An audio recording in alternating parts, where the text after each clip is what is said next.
السلام علیکم دوستو، میں ہوں زوال حسین کامریڈ۔ دوستو، میں کئی روز سے بیمار ہوں، شدید بیمار ہوں۔ آج مجھے 102 سے اوپر ٹمپریچر ہے،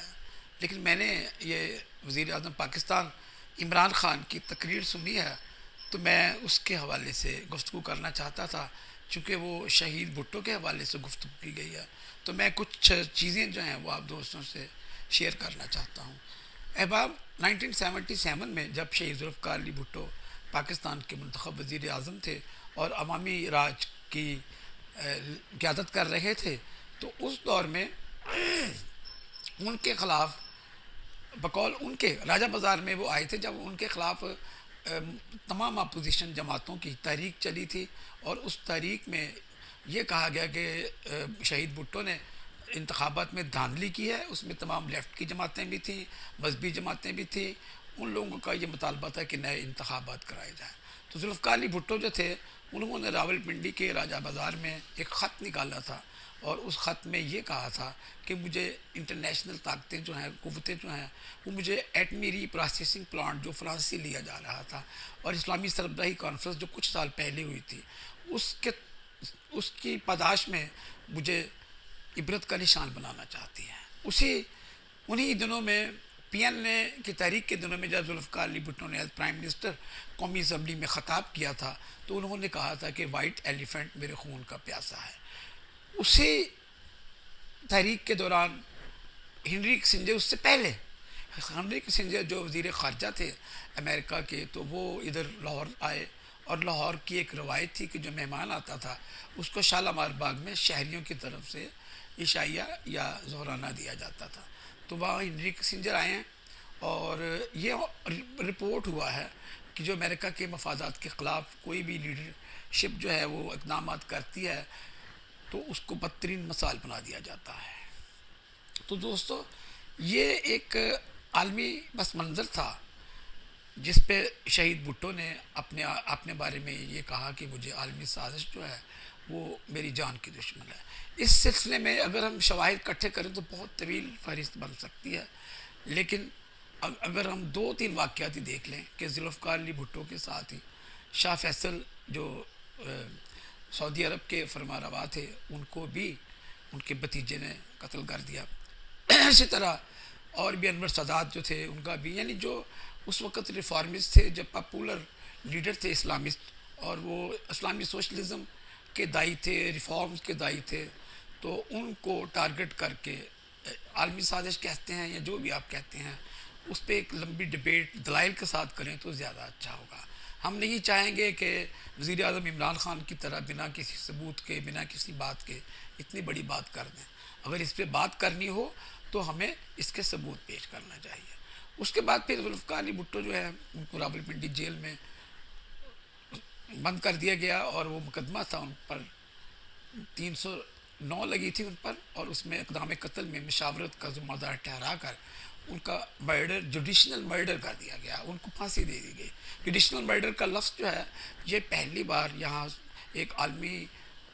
کانفرنس ہوئی تھی جس میں دنیا بھر کے قانون دان آئے تھے، انہوں نے اس مقدمے پر اپنی اوپینین دی تھی کہ ذوالفقار علی بھٹو جو ہیں، ان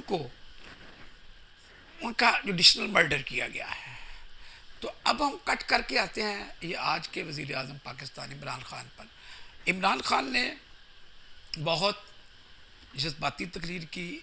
چارج کراؤڈ تھا ان کا، اس میں کوئی شک نہیں ہے، اور وہ جس طرح عالمی تانے بانے کے ساتھ اسلامک فوبیا اور ترقی اور اسلام اور مسلمان اور اپنا نظریہ پاکستان، ساری باتیں ان کی جو ہیں، وہ جو مطالعہ پاکستان پڑھتے ہیں ان کو بہت اپیل کرتی ہیں، اور وہ لوگ جو پاکستان کے پیٹریوٹک ہیں، جو پاکستان کی جو پیرلل ہسٹری ہے عوام کی، اس کے بارے میں نہیں جانتے، وہ آج یہ ایک انڈرسٹوڈ بات ہے کہ آج وہ لوگ عمران کے پھر دیوانے بنے ہوں گے، اور اس نے اپنے جو حلقہ ہے اس کو مطمئن کرنے میں میں ذاتی طور پہ سمجھتا ہوں کہ وہ کامیاب ہوا ہے، لیکن تاریخ کو مسخ کر کے، واقعات کو غلط انداز سے بیان کر کے، عوام کے سامنے جھوٹ بول کر جو پذیرائی حاصل ہوتی ہے، وہ بالآخر تنکوں کی طرح بہہ جاتی ہے۔ میں لمبی بات نہیں کروں گا۔ ذوالفقار علی بھٹو کے بارے میں جب شہید کیا گیا ان کو، تو جو بلے شاہ کی ایک کافی کا ایک شعر تھا، بلے شاہ اسا مرنا نہ ہی گور پیا کوئی ہور. تو ذوالفقار علی بھٹو شہید جو تھے وہ واقعتاً نہیں مرے، ان کی جدوجہد تھی، وہ امر ہو گئے. انہوں نے یہ ایک بہت اچھے رائٹر اور بہت بے شمار رائٹرز نے یہ لکھا ہے کہ زندہ بھٹو سے زیادہ طاقتور مردہ بھٹو تھا. تو بھٹو آج تک گڑی خدابت سے اپنی قبر سے لوگوں کے دلوں پہ راج کر رہا ہے. ان کے بغیر نہ حکومتیں بنتی ہیں، نہ اقتدار ملتا ہے، اور عوام کو رہنمائی ملتی ہے. عمران میں اور شہید بھٹو میں جو فرق ہے، سب سے پہلی بات ہے مزاحمتی جدوجہد کا اور جان دینے کا. بھٹو امر ہو گئے اپنے جوڈیشنل مرڈر سے. انہوں نے کہا کہ میں فوج کے ہاتھوں مرنا پسند کر لوں گا لیکن تاریخ کے ہاتھوں نہیں مروں گا. یہ ہمارے وزیر اعظم جو ہیں یہ تو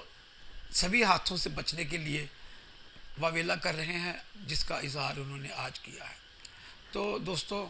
بھٹو بننا بڑا مشکل ہے، اس کے لیے جان دینی پڑتی ہے، جان کا نذرانہ پیش کرنا پڑتا ہے، پھر آپ دہائیوں زندہ رہتے ہیں اور ایک لوک داستان بن جاتے ہیں. بھٹو آج نہ صرف پاکستان بلکہ دنیا بھر میں جمہوریت پسندوں کی، عوامی راج کے متمنی عوام کی ایک علامت ہے، اقتدار عوامی راج کا اور جمہوریت کا. تو ان کا مقابلہ کرنا بہت مشکل ہے. عمران خان جب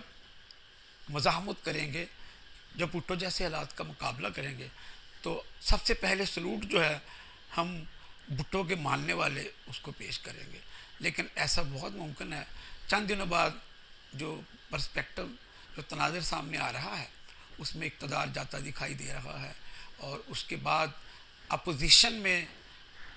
اپنی جگہ بنانے کے لیے ایک بیانیہ جو ہے وہ لوگوں تک جانے کے لیے یہ ساری تگودو اسی لیے کی جا رہی ہے. اور یہ کامیاب ہوتا ہے یا ناکام بھی آنے والا وقت بتائے گا. لیکن میں ایک بار پھر بھٹو بننے کے لیے بلے شاہ کی بقول بلے شاہ سا مرنا نہ ہی گور پیا کوئی ہو، جیے بھٹو سدا جیے.